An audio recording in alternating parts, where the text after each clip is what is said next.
this is the 28th of August, 1997, and this is Victoria Ekegren interviewing, and I'm here with Clifford Woycke. Woycke. Right.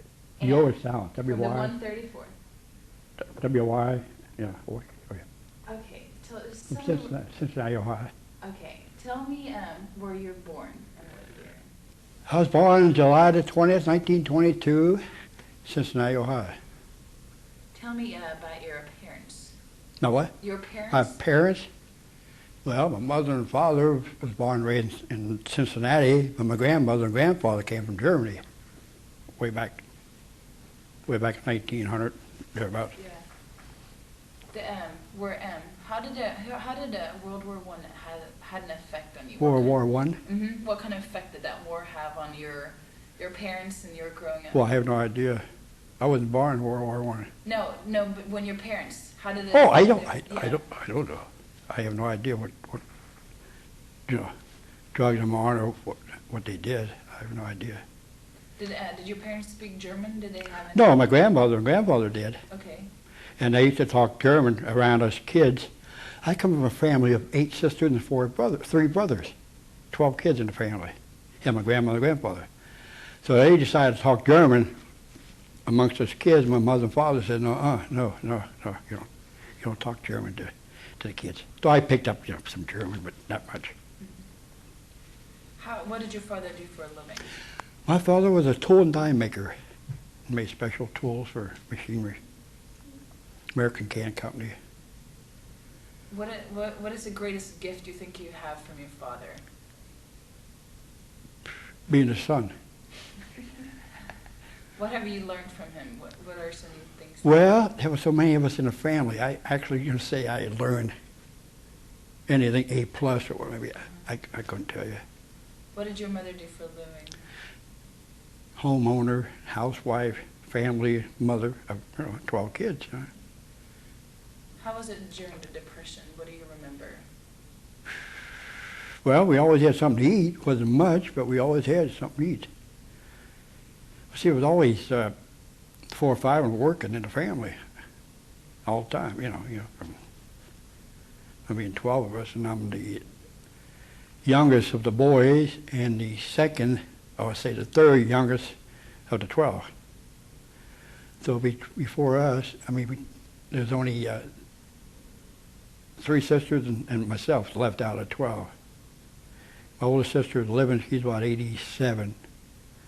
And my other sister she's, about 2 years, 4 years, she's about 77. I'm 75. My younger sister is about 72. All 3.5, 4 years apart. Okay. Tell me about your schooling.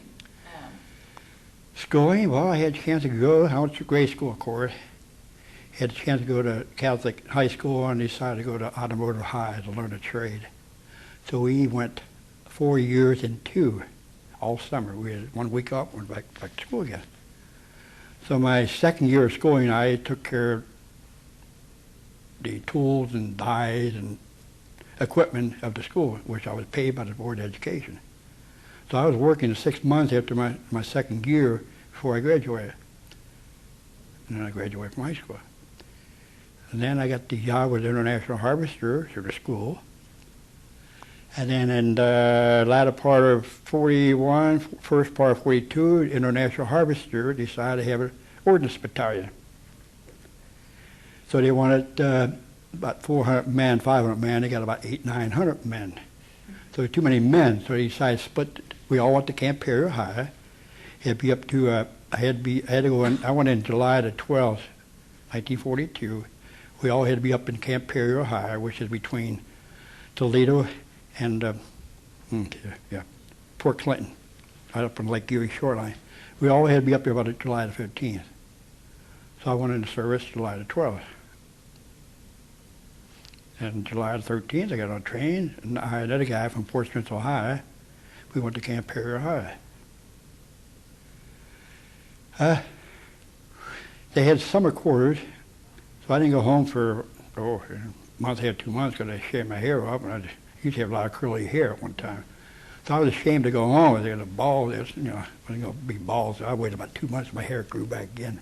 Then I finally went home, or furlough. I think I had 3 or 4 days, something like that. And then we went from Camp Perry to Camp Campbell, or Fort Campbell now it is, Kentucky. And then Kentucky, Tennessee maneuvers. And after maneuvers, we left a 12th Armor equipment. Oh, by the way, the ordnance was a nucleus of the 12th Armor. We formed the 12th Armor. In fact, the International Harvester formed the 12th Armor. So after they passed the age of 38 or over, we'd lost about 45% of the men. Everybody was over 38, 39, 40. Our average age is 42. I'm only 19 years old when I went in. So they had all the ratings. They had all the stripes and bars, and I said, we didn't have anything. And then they passed the age of 38 out. So most of them, we lost half the battalion. So now we got the ratings, stripes, and so forth. Where were you when Pearl Harbor came along? I was over at Sunday afternoon. I was with my wife's, well, my girlfriend at the time, in her house around about 5 o'clock. They announced on the radio that Pearl Harbor was bombed. That was 1941, yeah. December 41, December 7th, I believe. Yeah, 41. So I figured, well, they're going to get me anywhere in the draft, so I might as well enlist. So I enlisted into the International Harvester Battalion, which we went up to Camp Perry, Ohio, and formed the 12th Armored Division. What did your girlfriend at the time, what did she think about you leaving? Well, see, she's 5 years younger than I am. So I'm 19, and she's only 14, 15 years old. You know, my sister didn't think too much of that, and my mother didn't think too much of it, but that's what it was. So I came home on furlough before we went overseas. We broke up.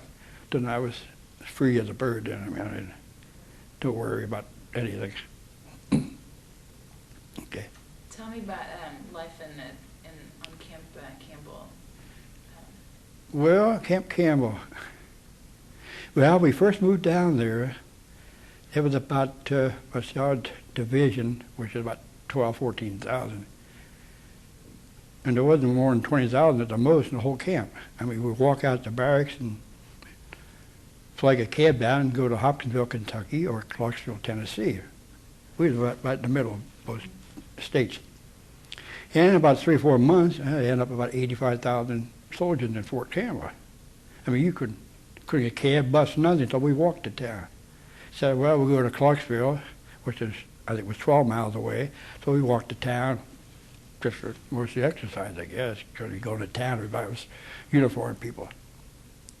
And then we go to Hopkinsville, Kentucky, which is, I think, was 10 miles the other direction. That's all we did. What kind of living did you have? Can you describe the barracks that you used to live in? Yeah, at the beginning or in Camp Campbell? In Camp Campbell. Camp Campbell, okay. 2 floors building. It housed about, I would say probably about 30 on each floor. And I think we had we had 4 barracks to a company, and then 4 companies to a battalion. Do you remember people that you slept next to? Do you remember? Do what? Who are your friends at this time? Do you remember any one person in particular who comes to mind when you think that? Well, I got on the, let's see, we got down in November, December in Tennessee, Kentucky maneuvers, and that following year, I decided to get on the baseball team, so I enlisted. I got playing with the 12th, the 134th Ordnance Battalion team, not the division team. Which we won a championship of about 8 or 9 camps around there. We played 3 or 4 games a week.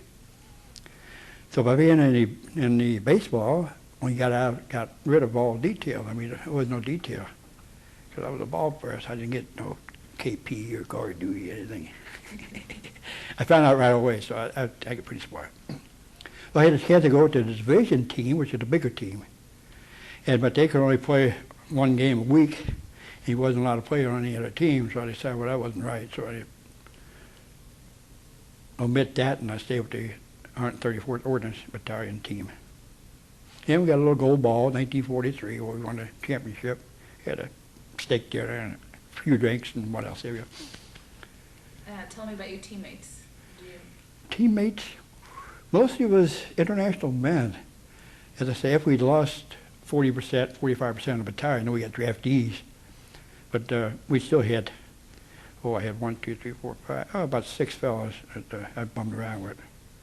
We went into town or PX or the show. Well, mostly we went to show almost every night, somewhere along in the camp. I mean, we walked, 4 or 5 miles the other side of the camp just to go to show for a couple hours. What position did you play in the team? Me, I pitched and also played left field. Could you tell me about a game? Could you tell me one game stands Well, out? yes, okay. One afternoon, we played Chicago Cubs. Okay. Exhibition game. And I was the only one that got the only hit of the game. A fellow by the name of Hugh McKay, where he was in his 30s then, and I'm only 20 years old. So he's an old man according to me. I mean, I'm only 20 years old. And that ball, I mean, he threw the ball. He was, out of his prime already, 36, 38 years old. But that ball came in just like a little golf ball. That's how fast it was. So I just stuck my bat out and pooped it over second base, and I'm the one who got the hit.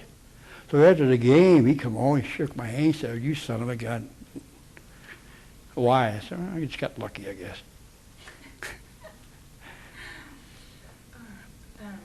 But we practiced every day, so we got out, from 10 o'clock to about 12, we went to practice.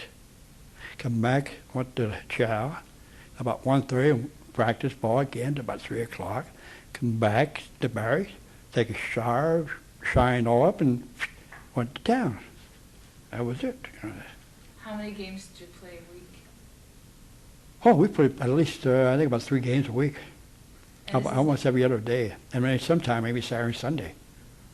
Played the same teams, they came to Camp Campbell, the teams, the vicinity of the area, and then we went there. So I guess we probably played 18, 20 games, maybe 25 games. How do you think that the baseball and the sports and just overall help build up a team? How do you think? Well, when I come out of service, get married, of course, and I got in knothole, which is like a little lake in another place. We call it knothole. And I and another fellow took the 15, 16 boys out. How we get the boys, they had registration of all the kids from 8 years up to 14. And we just picked the name out of the hat, and we got 12, 15, 14 boys. That's the team we had. So we didn't win a championship to the end of Class A, which was 14 years old, going on 15 when we won the city championship. So we had my one oldest boy, he played all the way. We had about, 6 or 8 boys we kept from 8 years old to 15. A lot of the other boys, they after a year, they figured they couldn't play ball. Some couldn't throw a ball, some couldn't bat or nothing, so they all dropped out.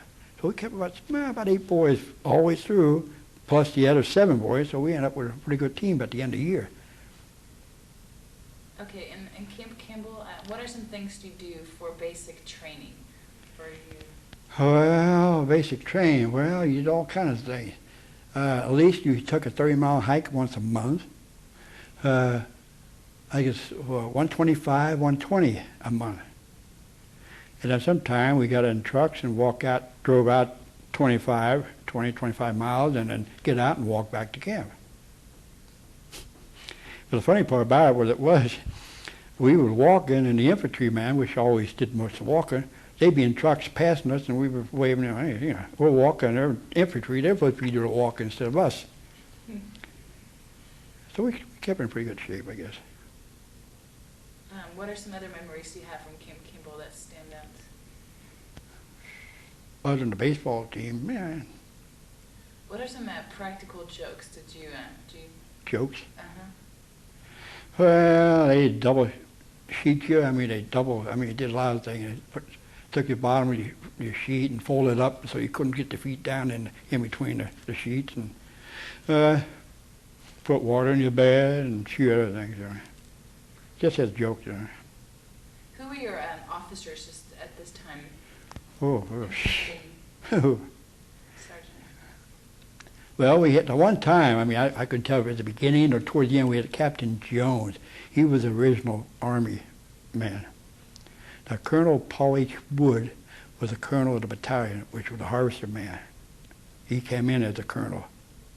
He stayed with us throughout the whole Europe theater of operation, and then it's in the war then. Anyway, he got a plane and flew back to the States, but we come back on ships, you know, and we had all the power and so yeah.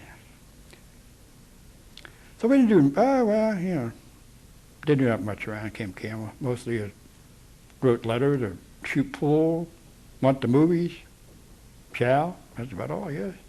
Dance, went to dances quite a few times. I love to dance. It's a lot of dancing. Tell me about the maneuvers. Oh, maneuvers. Oh, yeah. Okay. I see. It was in winter time. One particular thing I said that we built a big bonfire along the shore of the Cumberland River, which ran through Kentucky, Tennessee. Big bonfire. Take your clothes off. Run in the ice water, with snow on the ice on the shoreline. Run in the water, come back, get the clothes on, and then go to Nashville or Memphis, Tennessee. I mean, that's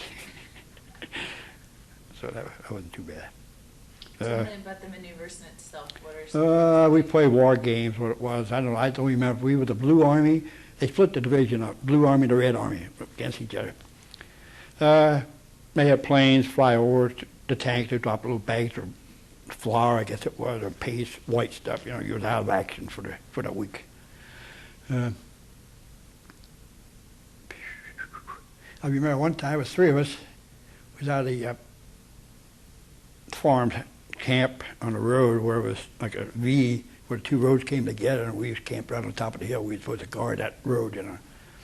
And all we had to eat, the farm people gave us tomatoes. I ate tomatoes. It's come out of my ears. That's what today I don't eat tomatoes. I just begrudge tomatoes. I just don't care for tomatoes. And no, we just guard that road, and then pack up, went back to camp, shower, and all that. And the following Monday morning, while you take off in another direction, the whole company, it was all planned, like a planned war, you know. Tell me about them. Tell me about the move down to Abilene. What did you think of Abilene? Well, I'll tell you how it was. Okay, got towards the end of maneuvers. He decided we would leave our 12th Army equipment in Kentucky, Tennessee, out in the woods, maneuvers.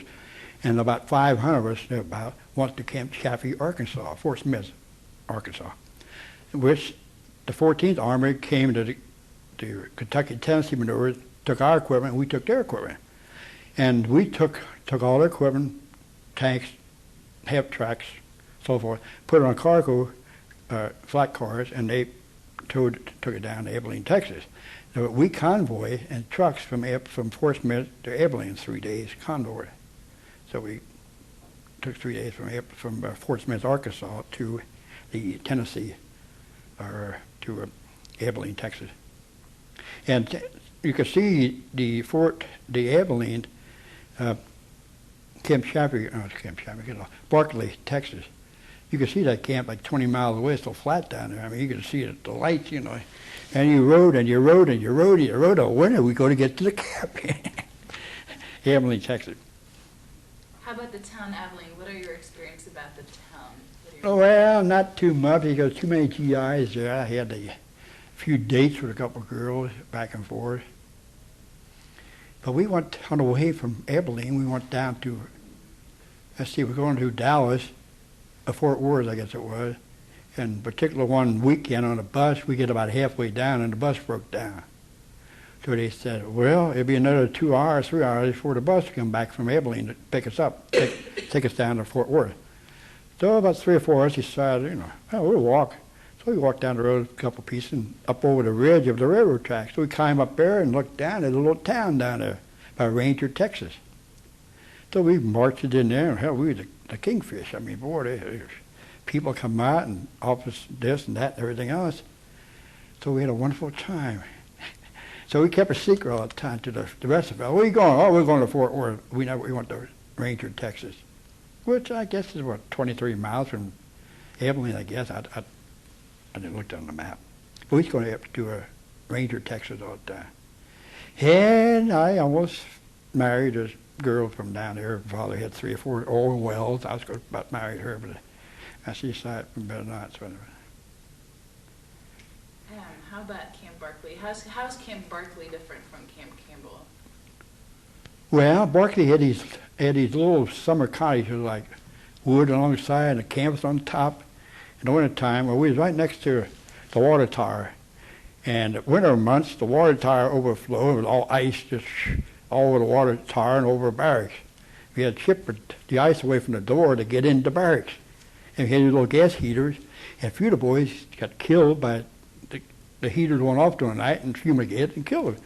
So at night, we make sure that all the gas heaters was off. We had one end of the barracks, one the other end. And we put our winter coats on and went to bed. Well, I mean, because be cold is, not alive at all. How about some training that you go through down there? What are some different? About the same we had in Camel. See, being ordnance, what we did, we had calisthenics every morning. We went to the shop area and we worked on tanks, trucks, and I was in charge of the small arms, which is pistols, rifles. I went to school on that. I was in charge of that for, I guess 6, 8 months maybe. Yeah, we just go up the air and do your little duties. We tore tanks apart, worked on them, see how they went together, and come back and cleaned up and chow and either go to movies or stay at the day camp or the day area and play golf or shoot pool or what else. What are your thoughts about the war? What are you thinking about the war when you're in Abilene? Are you realizing that you're soon about to go to Europe, or is it? Well, at the time when I enlisted through the International Harvester, I had a stack of papers, I guess about 3 or 4 inches thick, from the War Department, where we was going to go. We knew where we was going to be at least 2 years to 3 years to train in an armored division. So they even told us right there where we was going to go. Perry, Camel, Chaffee, and overseas. So we knew where we was going before I even enlisted. I had all the papers that they told us where we was going to go. And at this time, are you still writing to your girlfriend, your wife at this time? Are you still writing to her? Or you guys broken up already? Oh, no. I wrote to her when we was overseas, yeah. Tell me about the train ride up to New York from Abilene. Well, I don't know. As being on the train, I couldn't sleep on the train. I think it took us 3 days. I dozed off, but I couldn't sleep with no noise. At one time, somewhere along the line, the train stopped, and we were there for an hour, 2 hours. And they said, rumor, I guess, the part of the rail was broken up going across this bridge. The bridge was tore down for some reason. So I don't know if it was sabotage or what it was, but we stayed there 3 or 4 hours before we got moving going up to New York. Got to Camp Kilmore, New Jersey, I think it was. And we want to go to New York City. Fine, so about 4 or 5 of us, we got it passed, we go to New York City. So we go into New York City, and we got drunk as nobody. We didn't know if it was day and night. So we was on the ferry, I remember this. Every time we wanted to get off, thought we was back where we were supposed to be, we was on the opposite side. So we must have rode across back and forth the Hudson River for, I don't know how many times, to find guys that show us, this is where you get off. Okay, then we get off. Then we got back to area. And I remember getting on the ship by the Empress of Australia, which is an old English luxury liner, beautiful ship. So we get in there, I guess about 2 or 3 o'clock in the morning, we start boarding the ships. Go down with E-deck, which is 5 decks below sea level. Mm-hmm. So we get down with guns and helmets and bedrolls and packs. And the captain got up on the steps and he said, this is it for the time being. Until everybody's settled, we'll move up to staterooms. So, well, that's all right. So we waited and waited. Finally comes back and said, well, this is it. We don't move. This is where we stay until we hit England. So I was right there by the table where we ate on it. So I took my bedroll, rolled it on the table, and that's where I slept for 14 days. That was my bed. And hammocks, you couldn't get in and out, all day and night. So in the first thing in the morning, I rolled my bedroll up and my barracks bag and duffel bag was right here, my helmet, gun, and just laid it down. We ate on that twice a day. You had 2 meals a day. As soon as it got dark, I rolled my bedroll out, and I was in my bed for 14 days. What kind of food did you eat? Oh, don't say anything about that. You could smell that limey food. We were just off to the distance from the galley, as they call it, the galley. And you could smell that, but I got sick. Never got sick at all. It never bothered me at all.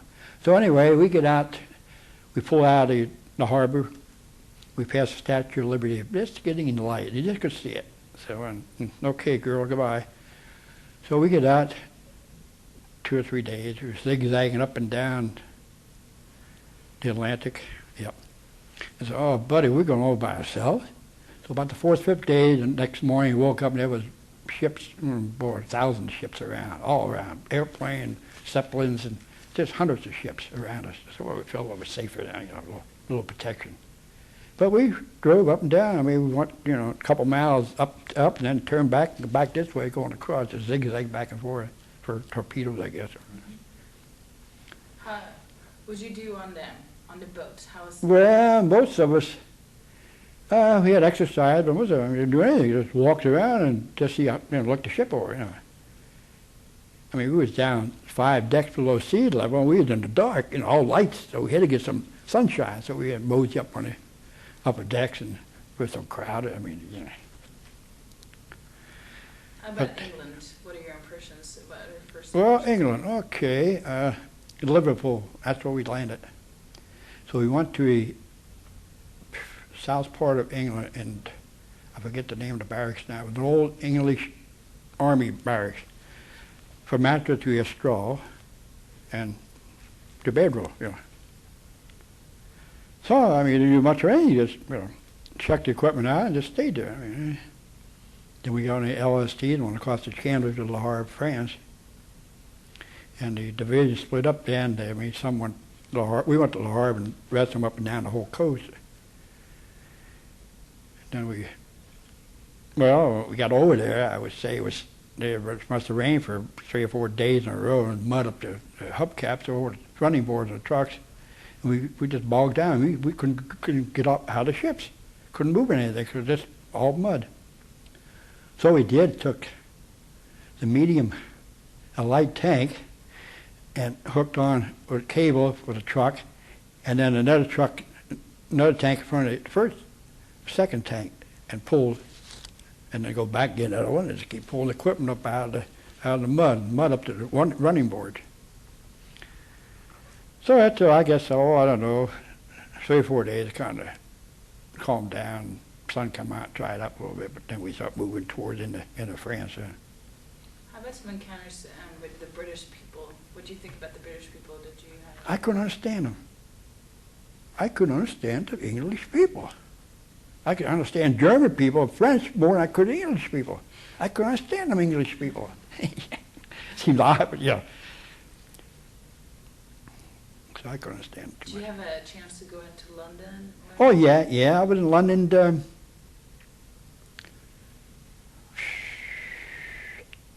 About twice, I guess. We was only there about a month and a half, and Kidworth's barracks, as the barracks that were Kidworth. I guess it's still there, the old army camp. Yeah, we went into London, and let's see, what did we try to do? We tried to do something. So we checked in a hotel, which was all GIs, and one officer was with us, and he couldn't come with us, so because he's an officer, so he took his bars off and stayed with us. So we one of the buddies, I guess you want to call him.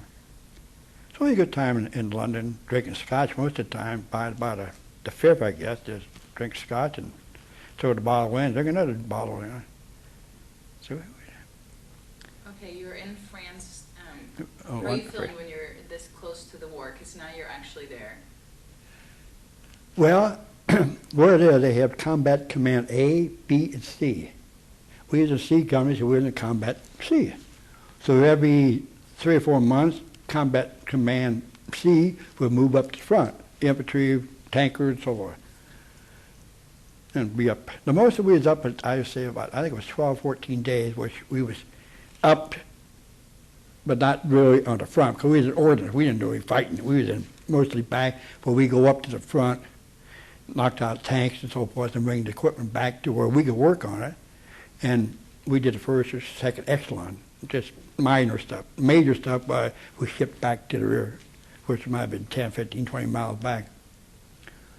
So I remember one time we was on a convoy. I was in charge of 14 trucks hauling gasoline, ammunition, fuel, lube.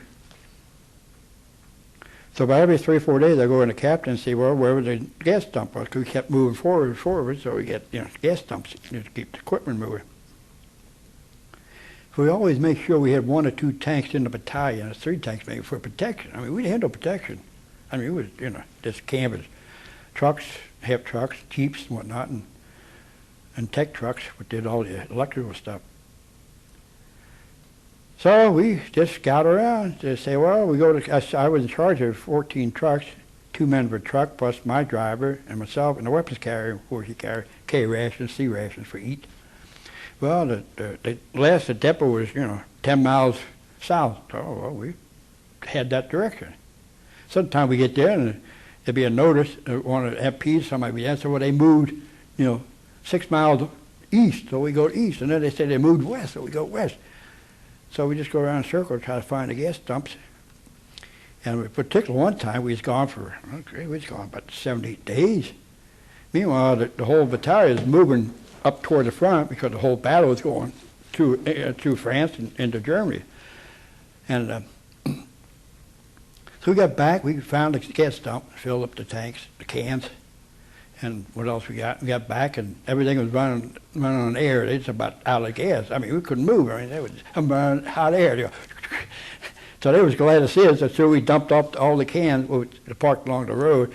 We go back and drop up 4 or 6 cans per truck all the way up until we emptied the trucks. We had 14, and we turn around, come back, pick all the empties, and then stay for a day or 2 days with the company, and then I go back to the captain and say, well, where's the dump at? Well, near so-and-so. Okay, so we take off. And that's what I did most of the time. So I was always mostly gone from all the...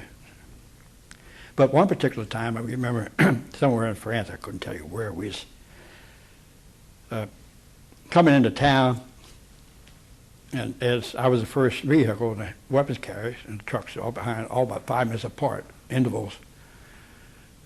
We come around this town, here's this big German Tiger tank sitting in the middle of the road. Stop. So I talked to the driver, I forget who he was, I don't remember.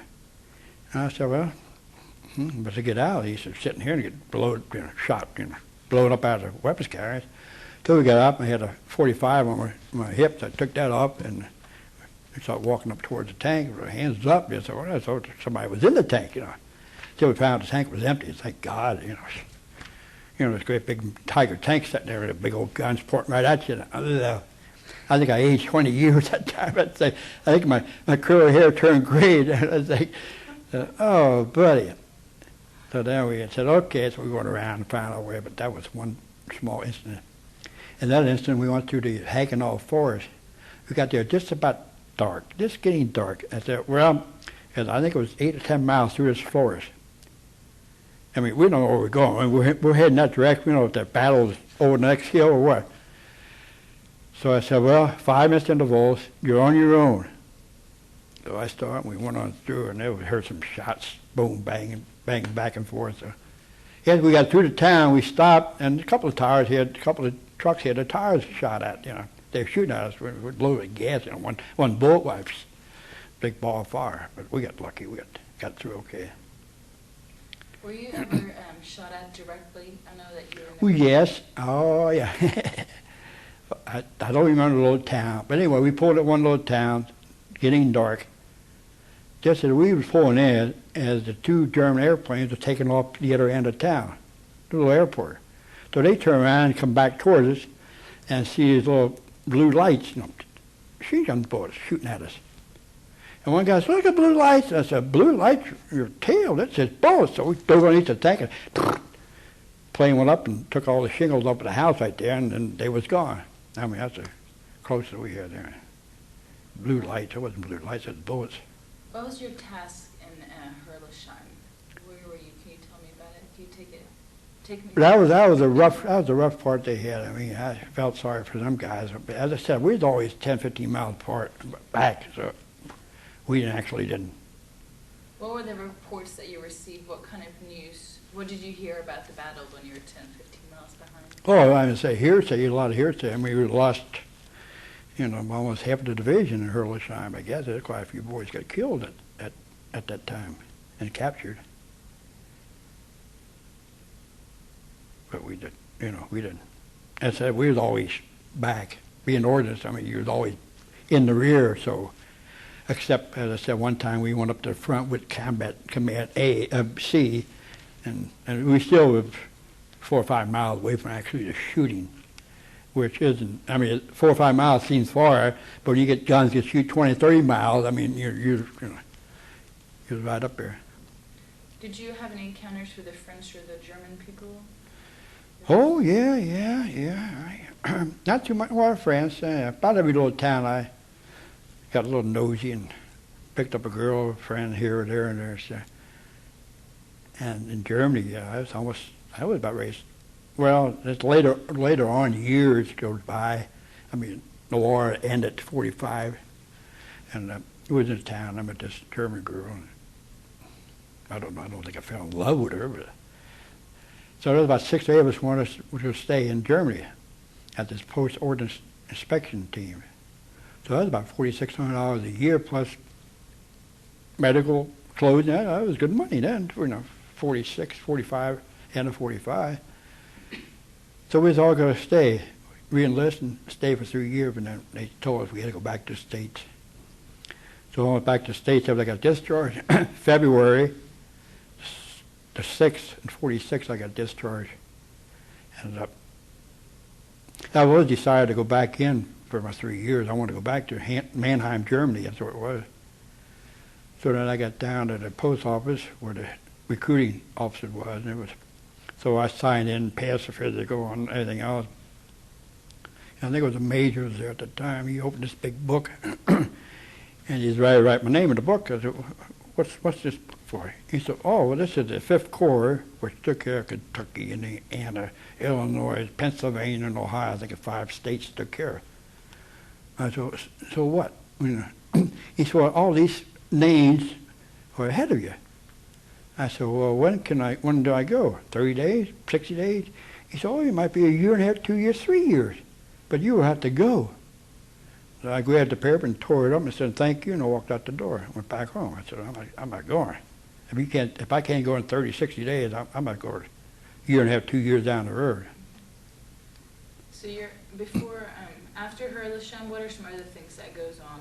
Or some other encounters and battles that you remember that you can tell me about? Well, as for battles, I mean, as I said, we was in battles, some actually. Incidents that you remember? No, not too much. Well, we go up, pull a couple of trucks back, and one on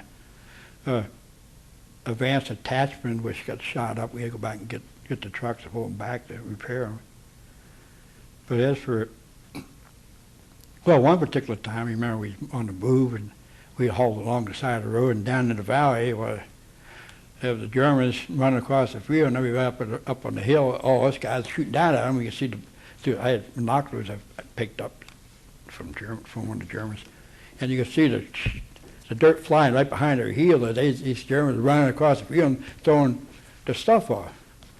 So we went on down, run down after them, and this one particular German guy, I mean, he threw something off, and I dove for it, and another guy dove for it, and it was a big 20-power field glasses, which I got. So, well, how do you think the equipment held up, like the tanks, since you actually had oh, yeah, we got a Meritorious Award on our little flag, a little reef with gold in the U on it, with 1 or 2 stars on it. We kept, I say, probably 94% of the equipment running at all times.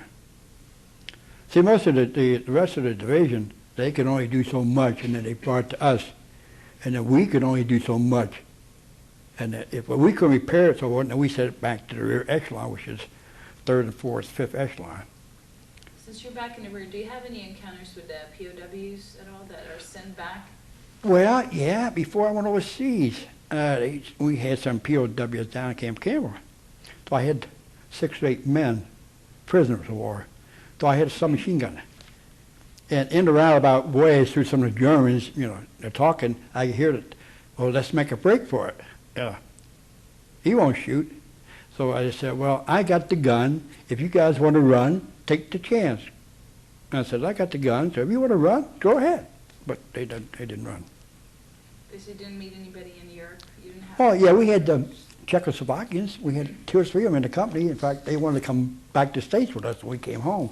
They did KP and a few odds and ends.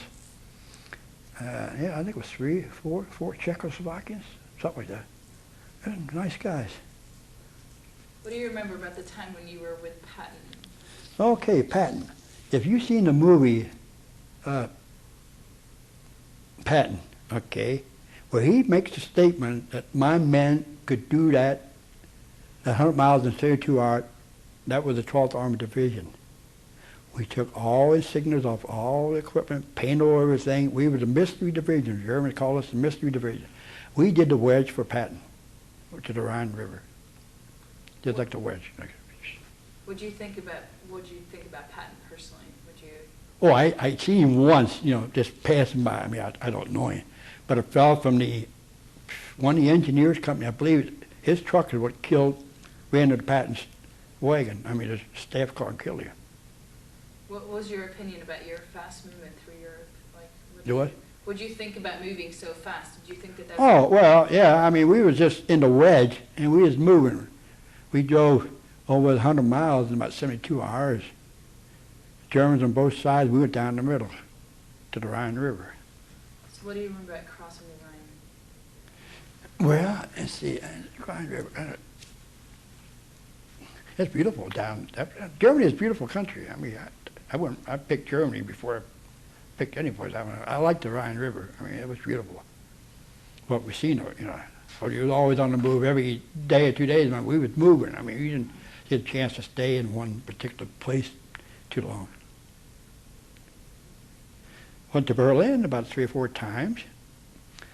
We got down in the southern part of France, Colmar they call it, C-O-L-M-A-R, and we cleaned that pocket up down there, Germans, till we had equipment which belonged to the 2nd French Army.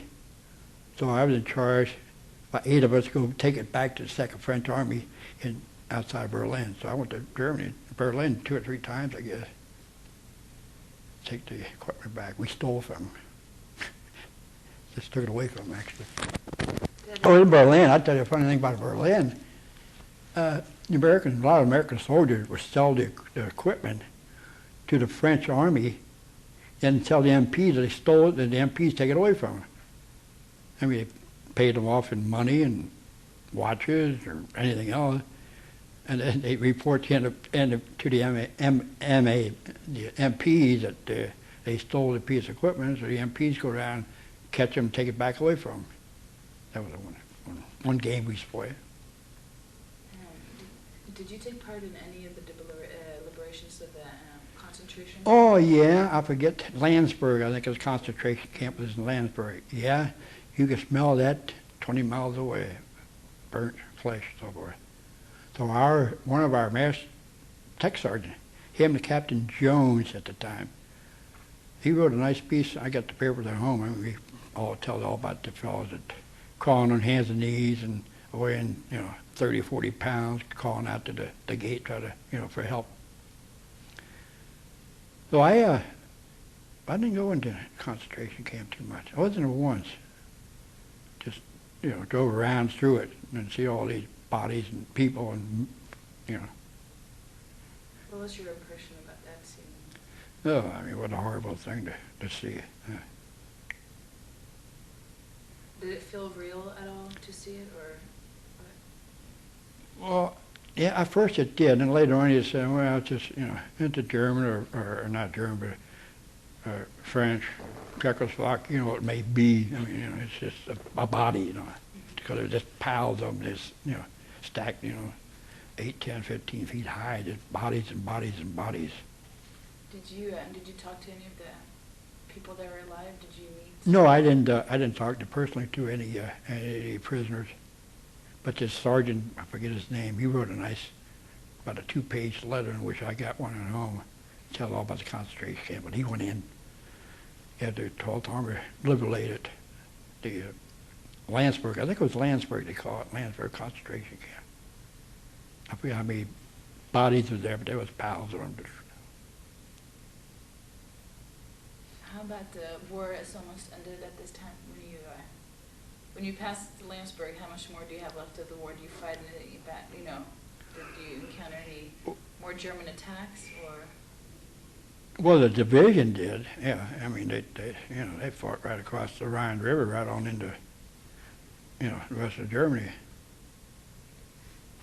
I remember one particular place we was on the move. We got down to Innsbruck, where they had the Olympics, 10 years ago, I think, in Innsbruck.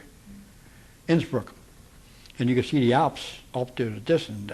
So anyway, we had to come down this big mountain from top all the way down to the bottom. It took us 3 days to get down that mountain. I mean, that's how slow we could just inch to snow and ice. And I told the driver, I had a 2.5-ton cargo truck, and if it's got a new goal, we'd jump, just let the truck go, So a few guys jumped and this truck went on down the mountainside. I mean, you could see from the top and look down the bottom at the rest of the beginning of the division, like quite a few miles down the mountain as you come down, And it's all ice and you just slide. So we were ready to put that thing in a low, which you could go only maybe 2 or 3 miles and, just about move and stand on the running board. So if it's going to slide, we'll just jump off and let the equipment go down the hill. So we made it. What do you remember with the war ending? What are your impressions? What did you do the day when the war ended? What do you remember about people's faces? Oh, well, I tell you the truth, I don't even remember when it ended. I have no idea. Do you remember what you did at all? I don't know. I guess we had a big party. Imagine we just got drunk, I guess, or something. What is the first thing you did after? I remember when Germany, we used to go, after the war ended, Uh-huh. it was about 6 of us allowed to go out to hunt. So we get a Bürgermeister, which is the mayor of the town. He'd take us out to these places to hunt. And where we shot, we brought it back to the German people, and they did the cooking for us. And so one particular time I went out, so he placed us all around this area, and I'm standing along against this great big tree, and I said, I better sit down. I got tired, so I had to sit down. Outside, I must have dozed off, so I got my rifle in my hand, and all I heard is, I woke up in this great big, it's a wild boar, but a big pig, I called it. I didn't know what a wild boar was. Run by, got out to the open field, and then all of a sudden, 6 or 8 of us shooting at it. Excuse me. So we followed this wild boar for miles and miles, blood dripping. I found there he was. It took 4 of us to pick him up, put him in the Jeep, and brought him back to town. They gave it to this German family, and she cooked that meal for us, and the rest they kept. But I didn't know what a wild boar was. All they said was a big pig with a big horn, and and it weighed probably 200, 300 pounds. It was a big one. I mean, get you that I don't know what you call it, that horn in front, they could kill you. Did you have enough points to be sent home right away, or? Well, you needed, I think it was 85 points, I think. I had 82. And rumor was anybody under 85 points could be sent to States for 30 days and go to South Pacific. So I was shaking my boots then. I said, oh, God, I got to go to South Pacific. But the war ended, and then I came home. What did you do after the war? Tell me about getting back together with your old girlfriend. Oh, I came back. I had a nice, beautiful jacket made over in Germany. This lady made a jacket for me. I got up to Indian Gap, Pennsylvania. So I kept it in the bottom of my barracks bag, and everything else she had to show, bringing it back. And I said, what's in the bag? And nothing. Oh, there's something in the bag. I said, it's a jacket. And I said, well, let's see the jacket. So I pulled it out and showed it to her. It was a nice-looking jacket. It was a fur collar, like a vest. He said, well, it was made out of GI blankets, what it made out of. I bought the blankets to the PX. So this lady made a jacket, 2 pockets and collar. And the guy said, well, you have to turn it in, the GI issue. I said, not a GI issue, it's made in Germany. Anyway, he wanted it, so I just dropped it on the floor and took my foot and stood on and ripped it in two and then threw it up to him and said, here, you can have it now. So that's how I got my jacket. Then I brought a 9mm gun home and a .22 revolver. The little .22 revolver I used to keep in my boot and pants. If else my pants don't work and I go to town, I always had a .22 revolver for protection. I still get that at home yet. But I missed a big camera, the binoculars. I miss them every once I think about it. Who took what it was, we was in tech trucks checking equipment, getting ready to come home. And we was, as I said, about 8 of us going to re-enlist. So the chief came up with the driver and said, the captain wants to see you, but you're an enlistment. I said, okay. So I always kept binoculars around my neck. By that, I left it lay on the desk or the shelf there, bench. Got in the Jeep, went down into town, seen the captain. He said, well, you had to wait till you get back to the state before you could re-enlist, I was gone 15 minutes, come back, my binoculars had gone, somebody stole it. If I'd have found who it was, I'd have shot him, because you could look 20 miles and through the binoculars, it was size 20, his power, and you could reach out like you were just touching it 20 miles away, right in front of you. It was only like 2 feet away from you. Boy, it was powerful. Every once in a while I think about that, and I said, Where did you get those binoculars? Off the German soldiers, on that one stop we had when the Germans down the valley running, and where this guy threw whoever it was, and I dove on it, and another guy dove, and he got on top of me, and I got the binoculars. And everybody wanted to buy them. I could sold them for $200-300. I said, nope. I'm going back to Statesway where somebody else got them. And also wanted a little .25 revolver, Belgian revolver, a little pearl handle job, about 4 or 5 inches long. I wanted one of them the worst way, but I couldn't find one. I brought a lot of German stuff, and we moved in towns, and one fellow got a box of money. He must have been $20 million in the box. I don't know how rich he was. And the prior of 33 was all right, but after 1933, I think when Hitler took over, when the money was no good. I got a lot of German money at home too, and flags and knives and what else have you. What are your impressions of the 12th Armored Division Association? What has it meant to you after the war? Well, I didn't join until 1987 when I retired. But they had it in Cincinnati in 1953, which I didn't know anything about it.